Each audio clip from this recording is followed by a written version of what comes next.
Tension হইল, মনে করেন আপনি রাস্তায় বের হইছেন গাড়ি নিয়ে, সুন্দরী এক মাইয়া রাস্তায় আপনার কাছে লিফট চাইলো, আপনি তারে গাড়িতে উঠাইলেন।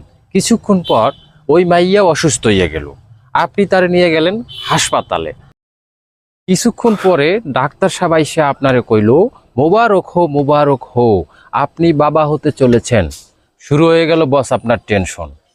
আপনি চিল্লাই বলতেছিলেন আমি ওনার স্বামী না, কিন্তু ওই মাইয়াটা চিল্লাই বলতেছিল উনি আমার স্বামী।